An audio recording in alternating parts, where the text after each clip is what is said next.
सबसे पहला काम कि वहाँ पर जो गंदगी है उसे खत्म कराएंगे। और सड़क और पानी, पानी बहुत ज़रूरत है। कह रहे पानी नहीं होगा तो हम खाना कैसे खाएं। चाहे मेरे को जीत मिले या ना मिले, लेकिन मैं लड़के बाद में भी वहाँ काम कराऊंगी। भैया दारू पियो, लो भाई दारू पियो। खूब वहाँ पे शराब चल रही है, कोई देखने वाला नहीं है कि बहन जी जब तक अभी चुनाव का माहौल रहेगा तब तक हमारे पति रोज पी के आ रहे हैं। लेकिन हमने तो कह दिया हम नहीं पिलाएंगे, क्योंकि हम सुधारने के लिए। आप अगर हमें जिता देंगे 100% हम जो है आपके लिए काम करेंगे। नमस्कार, मैं युगेश वरुण और आप देख रहे हैं समय भास्कर डिजिटल। आज हमारे साथ समाज की प्रमुख समाज सेविका और भारतीय जनता पार्टी में भी काम कर चुकी हैं और वर्तमान में निर्दलीय प्रत्याशी के तौर पर वार्ड 36 से चुनाव लड़ रही हैं नीता पांडे जी। सबसे पहले आपको बहुत बहुत स्वागत है समय भास्कर डिजिटल पर। मेरा पहला सवाल है कि आपने भाजपा में काफ़ी समय लंबे टाइम काम किया है, उसके बाद पार्टी ने आपको टिकट नहीं दिया, आखिर क्यों? अब ये तो हमें नहीं पता कि क्या बात है, हमें कोई कमी रही होगी जो उन्होंने नहीं दिया। बाकी देखा जाए तो वहाँ पे सामान्य सीट थी, तो सामान्य सीट के हिसाब से हमें कम से कम 3 महीने हो गए अपना उनको पर्चा दिए हुए, और उन्होंने कहा भी था कि आपको मिलेगी। तो हमने इसी भरोसे पे हम अपना पूरी तैयारी करे हुए थे कि भाजपा से ही सीट हमें मिलेगी, लेकिन नहीं मिली। सामान्य सीट पे भी बैकवर्ड को दे दी गई। बैकवर्ड नहीं है, शायद वो एससी है, मालूम नहीं है, एससी या बैकवर्ड ही है। तो हमने सोचा कि अगर ऐसी बात है, हमने भाजपा में काम किया है, भाजपा में ही करेंगे और भाजपा में ही रहेंगे, निर्दलीय खड़े होंगे। क्योंकि हम भी चाह रहे हैं कि कुछ महिलाएं जो बहुत परेशान हैं, कम से कम 6-7 साल से मैं रेगुलर जो है ज़्यादा देख रही थी स्थितियाँ कि घरों में दारू पी जा रही है, बच्चे बहुत परेशान हैं, पढ़ाई के लिए पैसा नहीं है। पापा हैं उनके, वो 500 कमा के ला रहे, 600 रुपये पी रहे हैं। अगर सरकार की तरफ से उन्हें गेहूं या चावल या कोई चीज़ मिलती है तो उसे भी वो घर में बिकवा कर और उस पैसे को भी घर में पीने में यूज कर रहे हैं। तो मेरा मानना था कि मैं उन लोगों के लिए कुछ कर सकूं। मेरा मेन टारगेट महिलाओं के लिए है। जो 3 चीज़ सबसे बड़ी चीज़ होती है, रोटी, कपड़ा और मकान। मकान, रोटी और मिलती रहे तो बहुत ज़रूरी है। लेकिन संग में एक समस्या और, अभी हम जरा क्षेत्र में घूम रहे थे, सब जगह अपना वोट मांग रहे थे। पानी, ऐसी हालत हो गई है कि घरों घर में पानी नहीं है। पानी की एक एक बूंद के लिए तरस रहे हैं, गंदा पानी आ रहा है। सेक्टर बात 4 और वार्ड नंबर 36 की। मेरा इसी में एक सवाल है, बरसों की आस्था आपकी जुड़ी हुई थी पार्टी से और सिर्फ पार्टी ने एक टिकट नहीं दिया, वो आस्था टूट गई, ऐसा क्यों? आस्था टूटी क्या? अब जब अब कोई हमको नहीं समझ रहा है तो हम ये कोशिश करते हैं ना समझो हमें। लेकिन अगर हम निर्दलीय भी अगर जीत जाते हैं तब भी हम महिलाओं के लिए और जो समस्याएं हैं उनकी दूर जरूर करेंगे।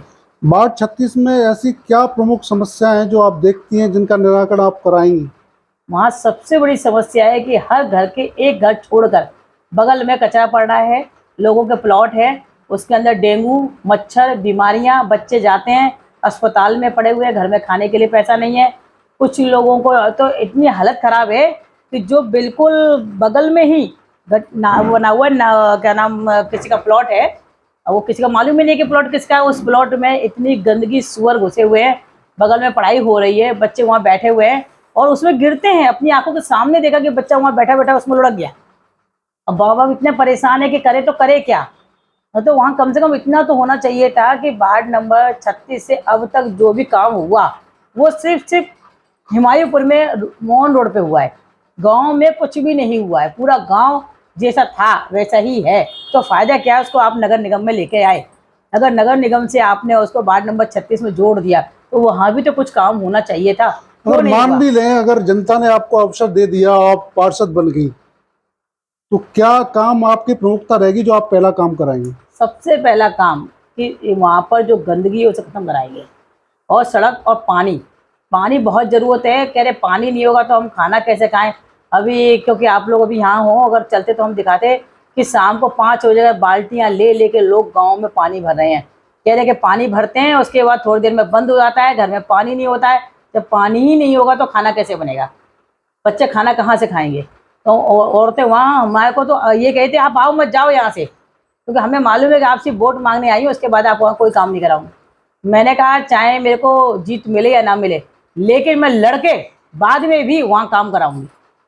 मेरा मेन टारगेट है वहाँ काम जरूर राष्ट्रीय कराऊंगी। पार्टी है भाजपा, उसने भी अपना प्रत्याशी खड़ा किया, कांग्रेस ने भी किया, सपा ने भी किया, बसपा ने भी किया, आम आदमी पार्टी ने भी किया। ऐसा क्या है कि वो लोग उन पार्टियों को छोड़कर निर्दलीय प्रत्याशी आपको ही चुने?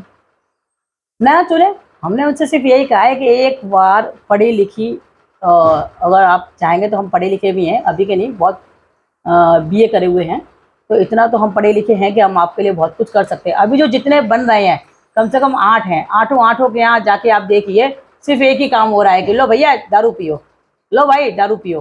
खूब वहाँ पे शराब चल रही है, कोई देखने वाला नहीं है। शाम को 7 बजे के आप बाद जाइए, जितने भी इन लोगों ने अपने वो खोले हैं, तो वहाँ पर 7-8 बजे के बाद उनकी पत्नियाँ बता रही थी, हम नहीं बता रहे हैं, उनकी पत्नियाँ उनके बच्चे बता रहे हैं कि बहन जी जब तक अभी चुनाव का माहौल रहेगा तब तक हमारे पति रोज पी के आ रहे हैं, हमारे बच्चे रोज पी के आ रहे हैं।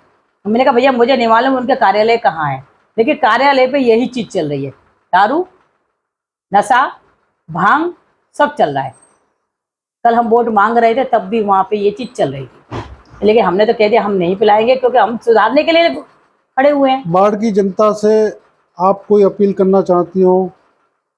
हम यही अपील करेंगे कि आप अगर हमें जिता देंगे 100% हम जो है आपके लिए काम करेंगे और ज़्यादा से ज़्यादा कोशिश करेंगे कि आपके बच्चे पढ़ लिख जाएं, कुछ बन जाएं।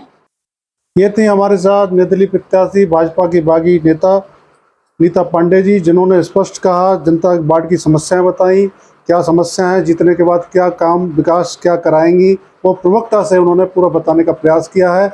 आगे भी अन्य प्रत्याशियों से भी आपको मिलाते रहेंगे। तब तक के लिए समाज के लिए यूके दीक्षित, फैजाबाद।